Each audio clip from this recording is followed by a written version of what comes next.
Dumito muna tayo, mga bossing, no? Malacanang official.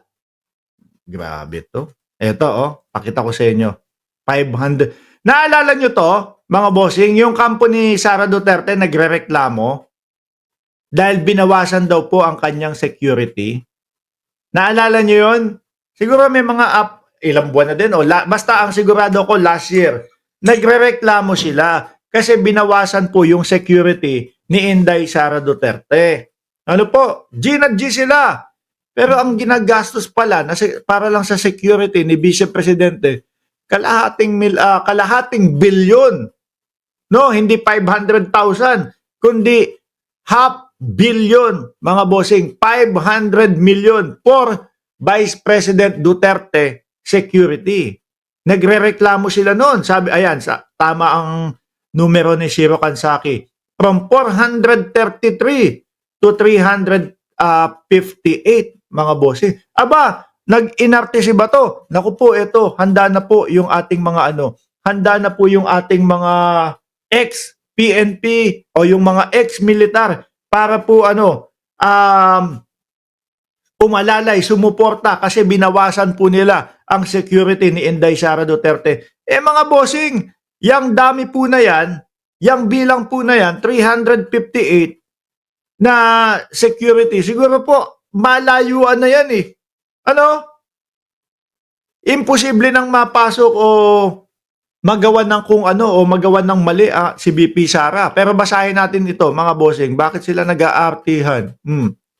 Cebu Vice President Sara Duterte delivered speech during the launching of the nationwide Brigada Eskwela in Carmen, Cebu. Presidential Advisor on Poverty Alleviation, si Larry Gadon, disclosed that the government had spent an imaginable amount of 500 million for Vice President Sara Duterte's 433. Napakalaki nga, mga kababayan. Lubog sa utang ang ating bayan, tapos kalahating bilyon doon pa lang sa seguridad.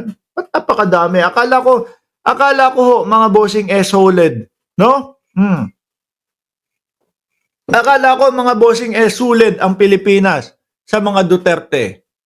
Kung sulit ang Pilipinas sa mga Duterte, siguro ako naniniwala hindi ganyan kadami ang dapat na na security.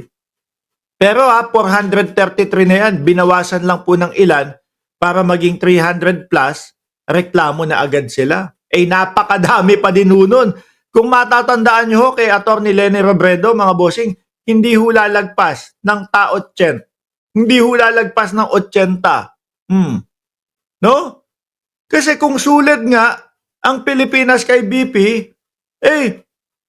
kampante yan. Maglalakad ako sa Pilipinas, no? Pupunta ako sa kahit anong lugar ng Pilipinas. Walang gagawang masama sa akin. Dahil ang Pilipinas ay sulit. Duterte. Di ba? Bakit takot? Nabawasan ng kokonti. From 433, nabawasan ng mga mahigit kumulang 80. Gagalit na sila, nag-aartihan na sila. Di ba? Janelle Van der Hearst, pero napakalaking po niyan. Nagastos 500 million para lang sa security, mga kababayan.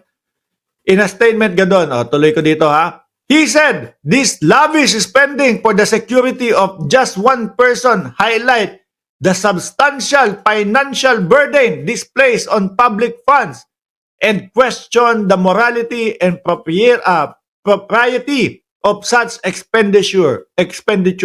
I would have kept quiet on this issue if not for the ridiculous exaggeration of some people. Yan, sila Bato. No?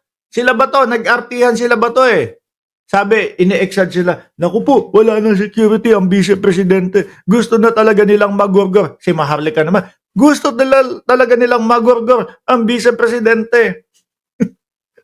Ayan, linabas tuloy ni Gadon. Higit kalahating bilyon ang gasto sa security ng Vice Presidente. At ang natira pa naman, 300 plus pa naman. Tingin ko, kayang mag-cover po yun ng ilang barangay O sabihin mo ng 20 barangay, Sabihin mo, dito sa street na to, 20 ang nakapalibot sa street na to kung saan nandoon ang Vice Presidente. 20 pa lang yun. May natitira pang ilan? 360 pa. O, pwede nang pakalat lahat yun. Lahat ng papasok doon sa area na yon, mga kababayan, masasala na nila. Di ba? Ito kasing mga kagaya nila Bato de la Rosa, yan ang nag-exage mga bossing. Kaya nasilip tuloy yung kalahating bilyon, mga kababayan. Sabi ni Janelle Vanderhurst, totoo bang tao lahat yung 43 na BPSG? Baka naman maraming ghost tulad sa Department of Education. Sabi ni Janelle, alam ko totoo yan. No? She still have 373 securities, no, personnel even after removing 75 PNP details. Is the 373 still pitifully lacking? Hindi ho. Nakakaawa pa ba yun? Kakabahan pa ba sila doon sa 373? Hindi ho. Kung yung Lenny Robredo ho, mga kababayan, hindi lalagpas ng 80 yung security, di ba? Walang kakaba-kaba. Mukhang talagang maluho ang Vice Presidente. Or talagang kabado sila dahil madaming kalaban at hindi totoo yung sinasabi ng mga DDS na suled ang Pilipinas. Kayo ba maniniwala kayo? Suled ang Pilipinas sa Duterte? kung ganito ang kadami ang security. Dati ho, yung Ramon Magsaysay, tingnan nyo, diba, nakakapaglakad yun ng kokonti lang. Ang kasama niya. Yun yung, kumbaga, presidenteng makamasa. Mahal ng masa matapang ako. Wala namang gagalaw sa akin dito Mahal ako ng taong bayan kapag kayong ganyan, hindi makalabas ng kailangan dapat 400 ang security. Yan ba yung masasabi nila na suled ang Pilipinas? Iwanan ko na ho ito, mga kababayan. Dakuin muna natin si Marcoleta. Kasi po, mga kababayan, sabi ni Ma'am Delia Rosario, suled! Kasi mga kababayan, Net 25! Maganda ang balita nila sa mga DDS. Survey ang Marcoleta, pasok sa top 12. Baka naman yan is 12 to 18 ang posisyon, ha? Tapos sinabi nyo lang, pasok sa top 12. Iba kasi mga bossing, yung pasok sa top 12, yung sigurado kang nando sa spot na yon, no?